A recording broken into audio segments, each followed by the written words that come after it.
BCom part first के विद्यार्थियों के लिए एमबीए केमिस्ट्री में जो पेपर है भारत में आर्थिक पर्यावरण, उसके सिलेबस में इससे पहले वाली वीडियो में अपने अध्ययन किया था आर्थिक पर्यावरण का अर्थ और भारत के आर्थिक पर्यावरण को प्राप्त करने घटकों का हमने रिवीजन किया था। इस वीडियो में हम देखेंगे कि जो सिलेबस में है meaning of economic planning, objective importance of economic planning, तो आर्थिक नियोजन का अर्थ और आर्थिक नियोजन के क्या उद्देश्य है और भारत के आर्थिक नियोजन की क्या इम्पोर्टेंस है, इसका अध्ययन हम इसी वीडियो को कंप्लीट करेंगे। तो सबसे पहले हम अध्ययन करते हैं आर्थिक नियोजन का अर्थ।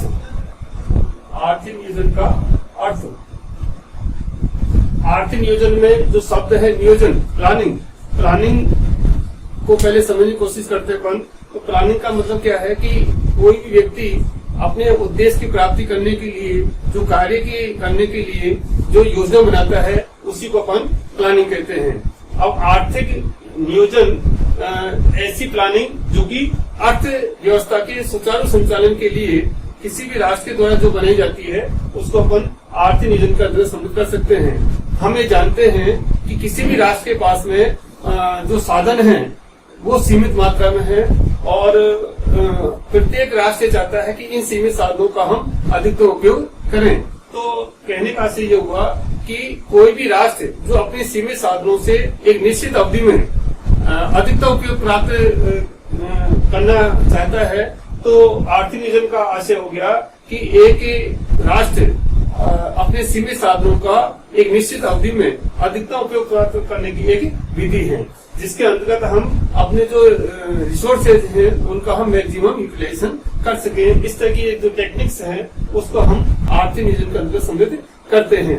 अब भारत में जो आर्थिक नियोजन है, ये हमारे देश का चहुमुखी विकास करने के लिए हमने योजनाबद्ध तरीके से विकास करने की नीति अपनाई गई थी। भारत जब 1947 में आजाद हुआ, उस समय भारत की जो आर्थिक स्थिति थी बहुत दयनीय अवस्था में थी।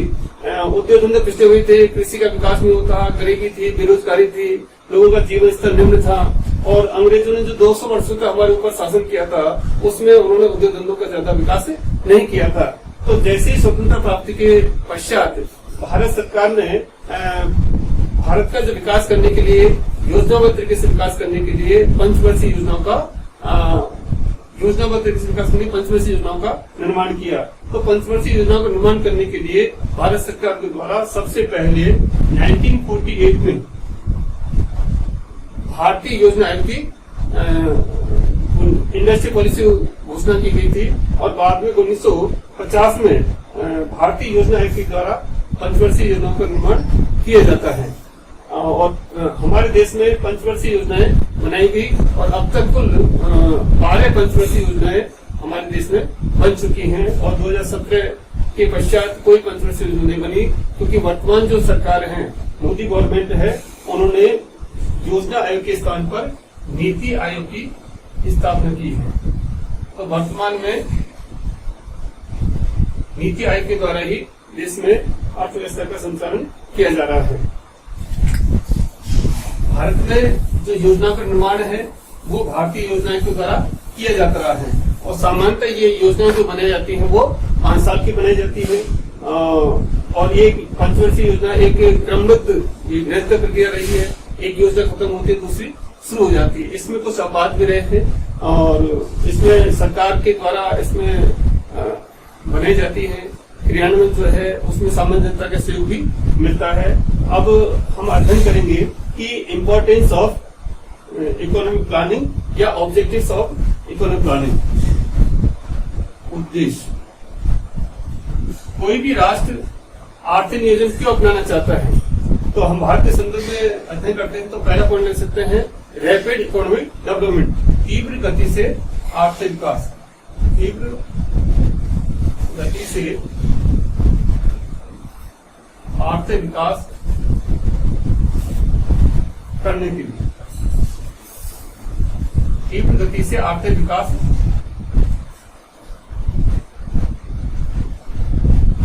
करने के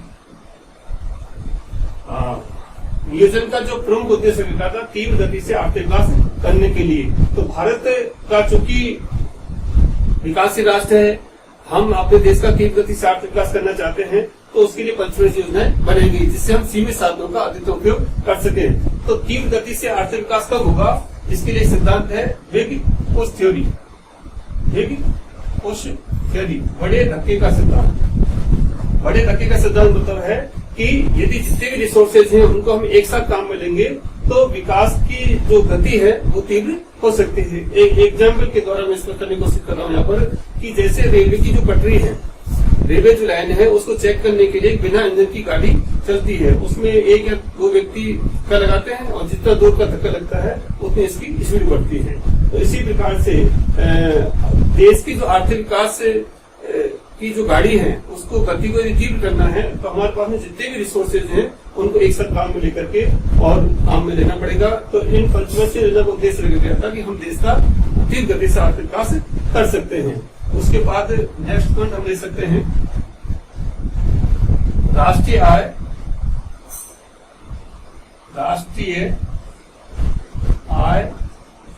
एवं प्रति व्यक्ति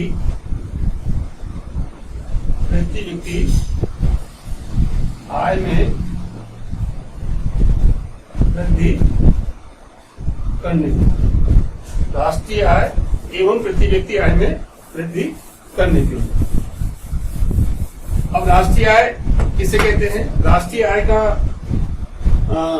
मीनिंग है कि किसी भी राष्ट्र के अंतर्गत एक निश्चित अवधि में, सामान्यतः 1 वर्ष की अवधि होती है, उसमें देश के जो अंदर अंतिम वस्तुएं सेवाओं का जो उत्पादन है उसकी कुल मौजूदगी को हम राष्ट्रीय कहते हैं। तो किसी भी पंचवर्षीय योजना का मुख्य उद्देश्य होता है कि उस देश की राष्ट्रीय आय को हम बढ़ाएं, और राष्ट्रीय आय बढ़ने के साथ साथ हम उस देश की प्रति व्यक्ति आय को भी बढ़ाना चाहते हैं। प्रति व्यक्ति आय की गणना की जाती है कि जो टोटल नेशनल इनकम है उसमें हम टोटल जनसंख्या का भाग देते हैं। तो पंचवर्षीय योजना का मुख्य उद्देश्य रखा गया था कि भारत की जो राष्ट्रीय आय है और प्रति व्यक्ति आय है उसमें हम वृद्धि करें। नेक्स्ट पॉइंट हम ले सकते हैं उद्योग धंधों का विकास करने के लिए। उद्योग धंधों का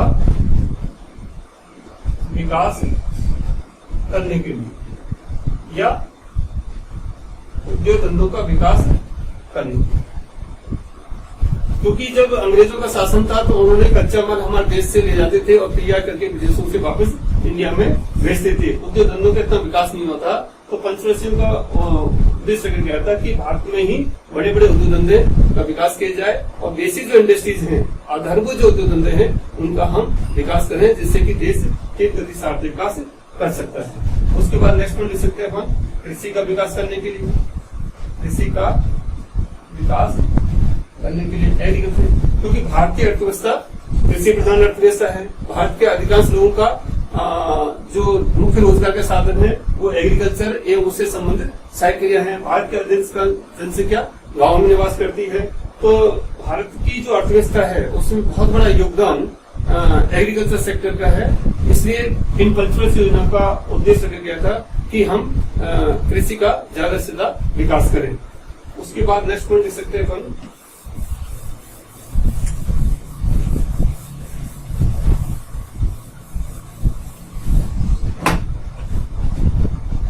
सामान्य जनता के जीवन स्तर में वृद्धि करने के लिए।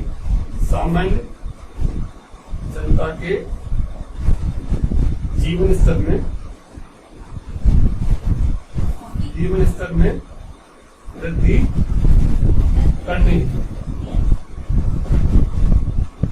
सामान्य जनता के जीवन स्तर में वृद्धि करने, क्योंकि लोगों का जो लिविंग स्टैंडर्ड है उसको बढ़ाने के लिए भी पंचवर्षीय योजनाएं बनाने का मुख्य उद्देश्य रखा गया था। जब राष्ट्रीय आय बढ़ेगी, प्रति व्यक्ति आय बढ़ेगी, तो निश्चित रूप से लोगों की आय बढ़ेगी तो जीवन स्तर में वृद्धि होगी।